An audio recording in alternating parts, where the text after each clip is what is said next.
बिस्मिल्लाहिर्रहमानिर्रहीम। अस्सलाम वालेकुम जी, मेरा नाम मोहम्मद ज़शान बशीर है। मैं आपको अपने डिजिटल मीडिया प्लेटफॉर्म पर खुश आमदीद कहता हूँ। नाज़रीन इकराम, आज की वीडियो में मुझे बात करनी है इंतज़ार पंजोथा के बारे में, जो कि गुज़िश्ता कुछ अरसे से गायब थे, लापता थे। अब उन्हें बाजियाब तो करवा लिया गया है, या यूँ कहिए कि वो बाजियाब तो हो गए हैं, लेकिन इस बाजियाबी ने अब इस पूरी सिचुएशन पे बहुत से सवालात खड़े कर दिए हैं। रियासत के हवाले से बहुत से खदशात, बहुत से तहफ़्फ़ुज़ात ने जन्म लिया है। इंतज़ार पंजोथा जिस हालत में बाजियाब करवाए गए, वो बहुत हार्ट ब्रेकिंग विजुअल्स थे। वो तस्वीर और वो जो वीडियो सामने आई हैं, वो स्टेट के लिए बहुत ज़्यादा डैमेजिंग है। देखें, जब अदालत में ये मामला था इंतज़ार पंजोथा की लापता होने से मुतालिक, इंतज़ार पंजोथा की बाजियाबी ना होने से मुतालिक, तो वहाँ पर अटॉर्नी जनरल, अभी एक हफ्ता नहीं हुआ, अटॉर्नी जनरल अदालत में खड़ी होकर ये कह रहे थे कि जी बस हम बहुत करीब पहुँच गए हैं इंतज़ार पंजोथा को बाजियाब करवाने के, और बस हम बाजियाब करवा लेंगे। वो लग यूँ रहा था कि जैसे तावान के लिए इंतज़ार पंजोथा को अगर अगवा किया गया है, तो उन अगवाकारों के साथ अटॉर्नी जनरल या हुकूमत के राबते हैं और वो उनसे बातचीत कर रहे हैं, मुज़ाकरात कर रहे हैं कि जी बस मुज़ाकरात हमारे आखिरी लेवल पर हैं, हम जो है वो बाजियाब करवा लेंगे इंतज़ार पंजोथा को। इस तरह के वो वहाँ पर बयानात दे रहे हैं। या तो वो कहते ना कि जी हम अपनी पूरी कोशिश कर रहे हैं, वो उन्हें तावान के लिए अगवा किया गया, हमें मालूम नहीं है कि वो कहाँ पर हैं, लेकिन हम पूरी कोशिश कर रहे हैं कि उन्हें बाजियाब करवा लें, तो बात समझ भी आती थी। लेकिन अटॉर्नी जनरल क्या कह रहे हैं, बस जी हम करीब पहुंच गए हैं, हम बहुत जल्दी जो है वो बाजियाब करवा लेंगे। अब जब भी कोई शख्स अगवा होता है, तो अगवाकार या तो उसे कच्चे के इलाके में ले जाते हैं, या जो है उसे पहाड़ों में ले जाते हैं, इलाका गैर में ले जाते हैं। ये कैसे अगवाकार थे कि अगवा किए गए शख्स को वो पंजाब लेकर आ रहे थे, और जो एक रिवायती कहानी फिर इस मौके पर सुनाई गई कि जी वो अगवाकार गाड़ी में लेकर आ रहे थे, और गाड़ी को मशकूक जान के पुलिस ने रोका, इंटरसेप्ट किया, फिर फायरिंग का तबादला हुआ। रात की तारीकी का फायदा उठाते हुए जो अगवाकार थे वो फरार हो गए। गाड़ी में एक शख्स मौजूद था जिसके हाथ और पैर बंधे हुए थे। ये वो कहानी है जो कि सुनाई गई है, उसके हाथ और पैर बंधे हुए थे। और फिर पुलिस ने उससे पूछा कि भाई आप कौन हैं? उसने कहा जी मैं इंतज़ार हूँ। उन्होंने कहा कौन इंतज़ार? मैं इंतज़ार पंजोथा हूँ। अच्छा आप क्या करते हैं? जी मैं वकील हूँ। यानी कि इतनी भोली बन गई हमारी पुलिस कि उसको यही नहीं पता कि इंतज़ार पंजोथा जिसकी बाजियाबी का केस, जिसके लापता होने का केस अदालत में चल रहा है, जिस पर अटॉर्नी जनरल बयान दे चुके हैं, उसके बारे में जो है वो हमारी पुलिस को नहीं पता कि वो शख्स कौन है। और उसके बाद फिर वो जिस हालत में बाजियाब हुए इंतज़ार पंजोथा, बकौल उनके उन पर जो है वो शदीद तशद्दुद किया गया, वो रो रहे थे वहां पर। तो ये तमाम तर सूरत हाल इसने बहुत से सवालात खड़े कर दिए हैं। एक रिवायती स्टोरी आपने सुना दी जिसमें बेतहाशा सुकम है, कौन यकीन करेगा इस स्टोरी पर? या तो कोई आउट ऑफ द बॉक्स चीज लेकर आते, आप बताते कि जी ये हो गया था, वो हो गया था। नहीं, वही अगवाकार, वही स्टोरी, बिल्कुल एक ऐसे ड्रामाटाइजेशन होती है ना जैसे, वैसे जो है वो स्टोरी सुना दी गई है। इसने रियासत पर बहुत से सवालात खड़े कर दिए हैं। वो कहते हैं कि रियासत होगी माँ के जैसी। ये कैसी रियासत है माँ की जैसी कि जो अपने शहरियों का तहफ़्फ़ुज़ नहीं कर सकती? इंतज़ार पंजोथा पाकिस्तान का एक मुअज़्ज़ज़ शहरी है, उसको आज़ाद शहरी होने के नाते तमाम तर हुकूक हासिल हैं। और इंतज़ार पंजोथा जैसा बेज़र शख्स जिसने कभी किसी से ऊंची आवाज़ में बात नहीं की, बतौर वकील अगर बात की जाए तो वो अपनी जिम्मेदारियां सर अंजाम दे रहा था। हर एक का ये हक है कि वो किसी भी मुल्जिम का वकील बन सकता है, बतौर वकील उसका ये हक है कि वो किसी भी मुल्जिम का बतौर वकील बन सकता है। यहाँ पर तो जो कत्ल के मुल्जिमान हैं उन्हें वकील मिल जाते हैं, यहाँ पर तो जो रेप के मुल्जिमान हैं उन्हें वकील मिल जाते हैं। संगीन से संगीन जुर्म में मुलव्विस, ये नताशा का केस आपको याद होगा, कराची वाला, कौन पैरवी कर रहा था उसके केस की? फारूक एच नाइक पैरवी कर रहा था, जो कि पीपल्स पार्टी के सेनेटर हैं। वो पैरवी कर रहे थे उस केस की, उन्हें वकील मिल जाते हैं। तो क्या इमरान खान का वकील होना ये कोई गुनाह है? इमरान खान का वकील होना क्या कोई बहुत बड़ा जुर्म है? भाई अगर इंतज़ार पंजोथा इमरान खान के केस की पैरवी कर रहा था, तो इससे क्या इससे जो है वो फर्क पड़ता है? इससे जो है वो कौन सा उसने जुर्म कर दिया है? लेकिन इंतज़ार पंजोथा को जिस तरह से गायब कर दिया गया, उसके बाद अब जिस तरह से बाजियाब करवाया गया, और मुझे यकीन है कि इस बारे में कोई इन्वेस्टिगेशंस नहीं होंगी, कोई किसी से नहीं पूछेगा, ये मामला अब दब जाएगा कि जी बस ठीक है इंतज़ार पंजोथा वापस आ गया है, अल्लाह अल्लाह खैर सलाम।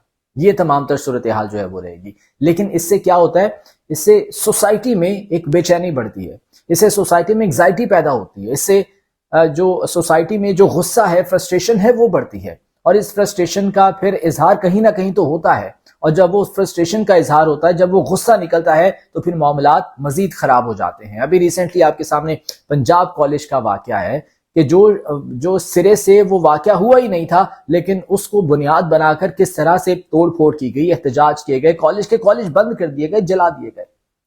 یہی وجہ ہے کہ عوام پھر غصے کا اظہار کرتے ہیں، اور یہ غصہ جب بڑھتا چلا جاتا ہے، یہ جب آتش فشاں پھٹتا ہے تو پھر معاملات حکومتوں کے لیے خراب ہو جاتے ہیں، پھر معاملات جو ہے وہ خود سٹیٹ کے لیے خراب ہو جاتے ہیں۔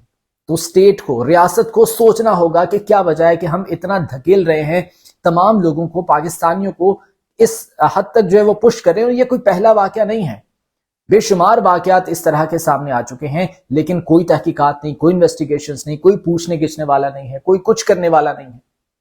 اگر ایک واقعے کی تحقیقات ہو جائیں، اس کے جو پس پردہ جو حقائق ہیں یا پس پردہ جو کردار ہیں وہ سامنے آ جائیں، تو شاید اگلے واقعات کا تدارک کیا جا سکے، انہیں روکا جا سکے۔ لیکن نہیں، کون کرے گا، کون پوچھے گا اس بارے میں؟ اور اب کی بار بھی ایسا ہی ہوگا کہ انتظار پنجوتھا واپس آ گئے ہیں، تمام معاملہ جو ہے وہ ختم ہو جائے گا، اللہ اللہ خیر سے۔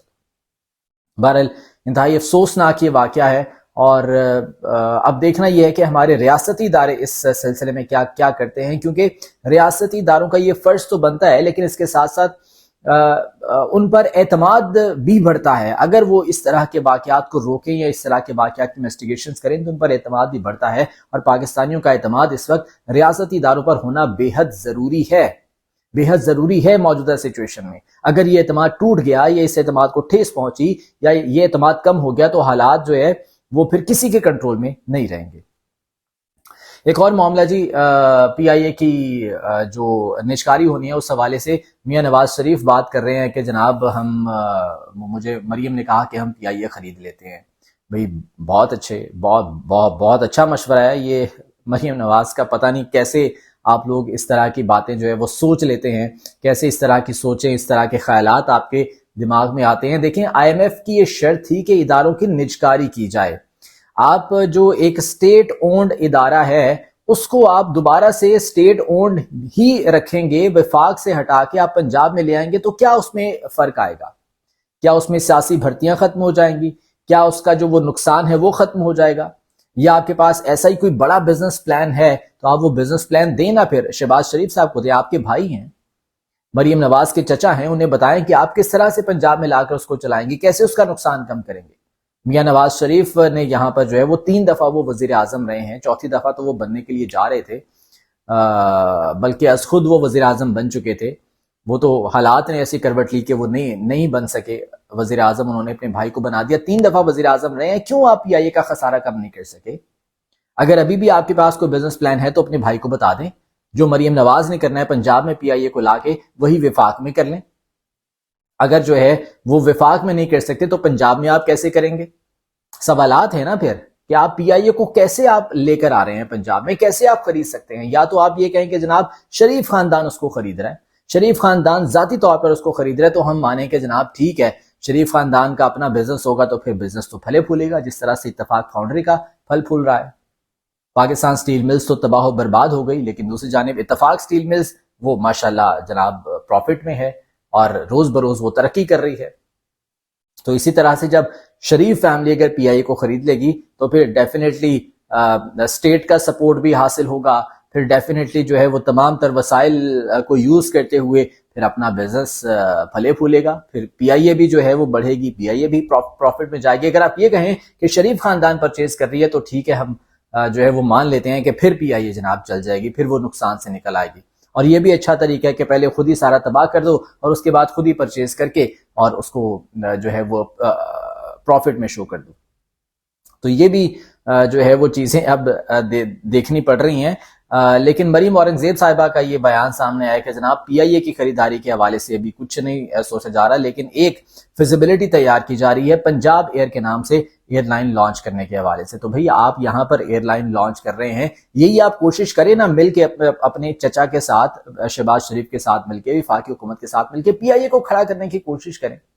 نجکاری تو اس کی آپ نے جو ہے وہ کرنی ہے، کیونکہ آئی ایم ایف کی وہ شرط ہے، لیکن کم از کم اس کو تھوڑا سا پروفٹ تو دینا آپ، کہ اب اپنے پیروں پر کچھ تو وہ کھڑی ہو سکے۔ लेकिन पता नहीं क्या सोच रहे हैं, कैसे सोच रहे हैं और क्या करने के लिए जा रहे हैं। पर देखते हैं कि ये पंजाब एयर की फिजिबिलिटी जो तैयार हो रही है अब ये किस तरह से आती है और इस पर जो है वो क्या स्ट्रेटेजी बनाई जाती है और पंजाब किस तरह से उसको चलाती है। आज की वीडियो से मुझे इजाज़त दीजिए। अल्लाह ने के बाद।